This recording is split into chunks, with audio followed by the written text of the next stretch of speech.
সমিত সোম wonderful, সেখান থেকে শেষ পর্যন্ত ওই বলের নাগাল পাওয়াটা বেজায় কঠিন হয়ে গেল রাকিবের জন্য। থ্রু বল বাড়িয়ে দিয়েছিলেন, সেটা রাকিব অ্যাটেম্পটাও করলেন, তবে ইজওয়ান ইহসান ফান্দি বল পেয়ে গেছেন বক্সের ভেতরে। ইহসান ফান্দি, তারপরে মিতুল মার্মার সেভ, আবারও বাঁচালো বাংলাদেশকে।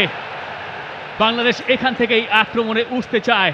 শাকিল আহাদ তপু, রাকিব, সমিত সোমের ফার্স্ট টাইম পাস, ডান দিক থেকে কাজেম শাহ, বক্সের ভেতরে ফাহমিদুল ঢুকেছেন, রাকিব আছেন বক্সের ঠিক বাইরে, আবারও সমিত সোম, হৃদয়, হামজা, শাকিল আহাদ তপু। এবং যে প্রেশারটা বাংলাদেশ শুরুতে ফেলেছিল সিঙ্গাপুরকে, সেটা বোধহয় এখন তারা হারালো। সিঙ্গাপুর তাদের সেইপে ফিরে গেছে।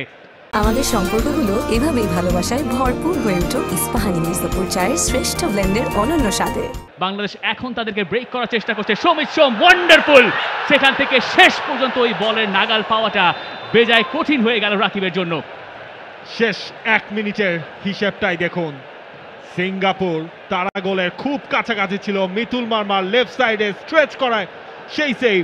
এরপর ব্যাক টু ব্যাক বাংলাদেশের দুটা সুযোগ। সমিত সোম মাঝখান থেকে যে একটা থ্রু বল বাড়িয়ে দিয়েছিলেন, সেটা রাকিব অ্যাটেম্পটাও করলেন, তবে ইজওয়ান তিনি ছিলেন রেডি। রাকিবকে বলে আর সেই টাচটা করতে দেয়নি। সমিত সোম দুজনের মাঝখান থেকে জায়গা বের করলেন, আরো দুজনের শেপের মাঝখান থেকে বলটা ছাড়লেন। ব্রিলিয়ান্ট, চারজনকে খাবি খাওয়িয়ে তারপর সেই বলটা সামনে ছোড়া সমিত সোমের। সমিত সোম স্টার্ট করেছেন নাম্বার 10 পজিশনে, এবং তার কাছ থেকে যে ক্রিয়েটিভিটি বাংলাদেশ দল চাইছিল সেটা এরই মধ্যে তিনি তৈরি করেছেন। দুটো জায়গায় অন্তত পক্ষে তিনি গোল স্কোরিং অপরচুনিটি তৈরি করেছেন, প্রেস করছেন রাইট সাইডে, লেফট সাইডে, তাকে সব জায়গাতেই দেখা যাচ্ছে।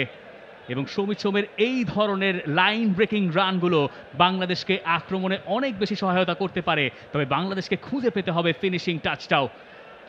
হারিস হারুন তিনি দিয়েছেন লেফট সাইডে, জর্ডান, হ্যারিস স্টুয়ার্ট, তার কাছ থেকে বলটা কেড়ে নিয়েছে বাংলাদেশ।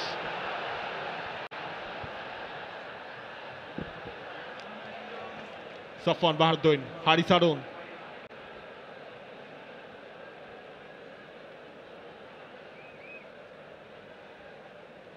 ব্রায়ান স্টুয়ার্ট,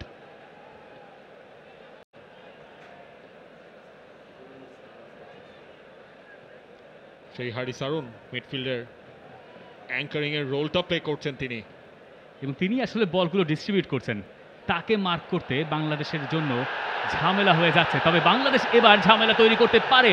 ফাহমিদুল ছুটছেন, ফাহমিদুলকে পেছন থেকে বাধা দেওয়া হয়েছে।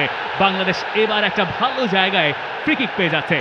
রায়হান স্টুয়ার্টকে সেই কার্ডটা দেখানো হয়েছে, কারণ ফাহমিদুল তার পেসটাকে কাজে লাগাতে চেয়েছিলেন, শুরুটাও করেছিলেন, এবং সেখানে বাধা পড়েছে। বাংলাদেশ সেট পিস পেয়ে গেছে।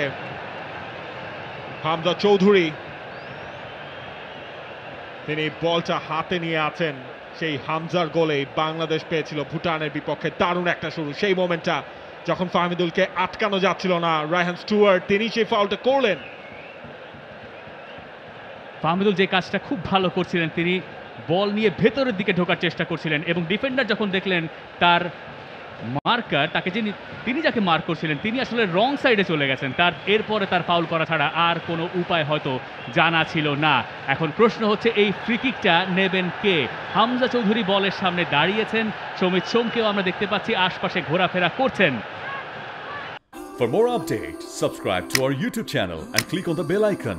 Follow us on Facebook and Instagram. Download T-Sports app to enjoy exciting games and highlights. Visit tsports.com.